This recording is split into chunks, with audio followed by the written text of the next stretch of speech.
Sophia. Pada kesempatan kali ini, saya akan menjelaskan tentang bagaimana sebenarnya sistem komunikasi massa itu bekerja dan bagaimana sistem ini berbeda dari komunikasi interpersonal. Pemahaman ini tuh penting. Kenapa? Karena hampir setiap hari kita ini berinteraksi dengan media, baik itu televisi, koran, ataupun media sosial. Oke, yang pertama, apa sih sistem komunikasi massa itu? Jadi, menurut Jalaluddin Rahmat, komunikasi massa adalah proses penyampaian pesan dari lembaga media pada khalayak luas yang sifatnya heterogen dan anonim. Artinya, satu pesan yang dikirimkan media bisa diterima oleh jutaan orang dengan latar belakang yang berbeda-beda.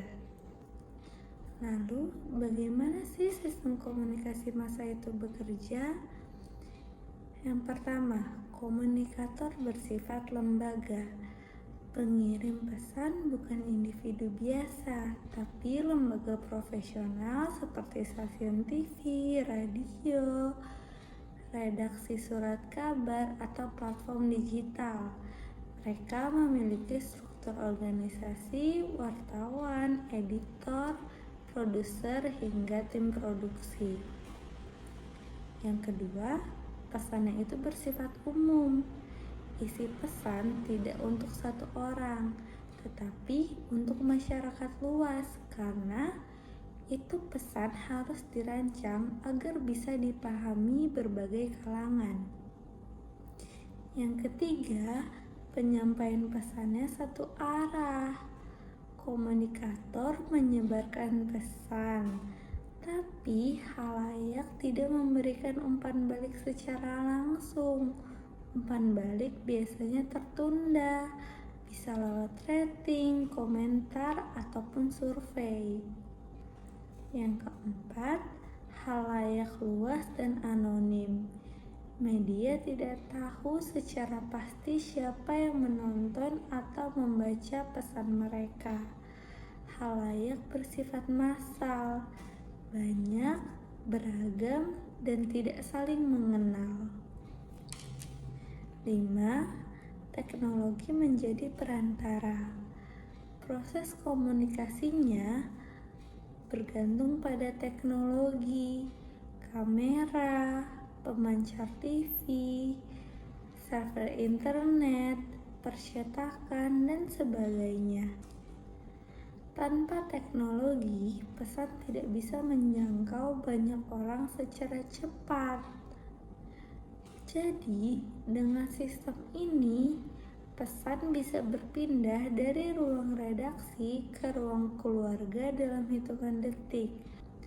Karena itu, komunikasi massa memiliki kekuatan besar dalam membentuk opini publik. Apa sih perbedaan sistem komunikasi massa dan komunikasi interpersonal? Jadi, Jalaluddin Rahmat menjelaskan bahwa komunikasi massa berbeda dari komunikasi interpersonal dalam beberapa aspek penting. Yang pertama, pengendalian arus informasi.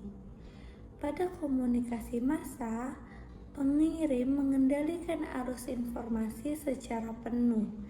Isi pesan ditentukan oleh lembaga, media, ataupun redaksi. Khalayak tidak bisa mengatur isi pesan yang masuk. Sedangkan komunikasi interpersonal, arus informasi dikendalikan bersama oleh komunikator maupun komunikan. Pesan dapat diatur, dipotong, diperjelas, ataupun diubah sesuai kebutuhan lawan bicara. Maka dari situ dapat terjadinya negosiasi makna. Kedua, umpan balik atau feedback. Komunikasi massa, umpan baliknya itu tertunda, tidak langsung, dan seringnya tidak jelas. Contohnya tadi seperti rating, survei, ataupun komentar. Sedangkan komunikasi interpersonal umpan baliknya secara langsung, cepat dan jelas, baik verbal maupun nonverbal. Komunikator bisa segera melihat respon, baik itu ekspresi, intonasi, ataupun gestur. Yang ketiga, stimulasi alat indera. Pada sistem komunikasi massa, stimulasi alat indera terbatas pada apa yang hanya disediakan oleh media. Biasanya hanya 2 indera seperti pendengaran atau penglihatan ketika kita menonton TV ataupun menonton YouTube, dan atau juga pendengaran saja ketika kita mendengar radio.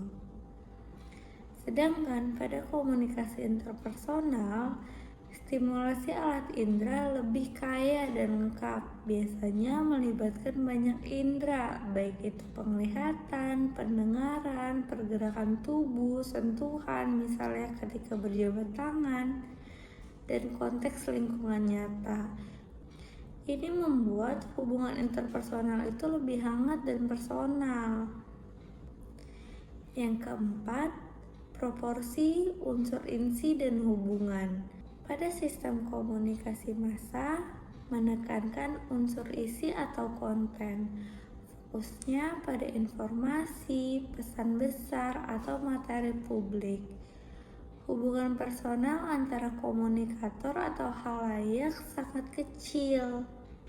Sedangkan pada sistem komunikasi interpersonal menekankan unsur hubungan atau relationship, kedekatan, empati, gaya bicara, ataupun ekspresi sosial yang lebih menonjol. Selain isi pesan, kualitas hubungan sangat menentukan keberhasilan komunikasi. Sebagai penutup, dapat kita pahami bahwa sistem komunikasi massa merupakan proses penyampaian pesan yang melibatkan lembaga, media, teknologi, dan khalayak luas yang beragam. Sistem ini berbeda dengan komunikasi interpersonal yang lebih personal dan 2 arah. Dengan memahami sistem ini, kita dapat menjadi pengguna media yang lebih kritis dan bijaksana. Terima kasih. Wassalamualaikum warahmatullahi wabarakatuh.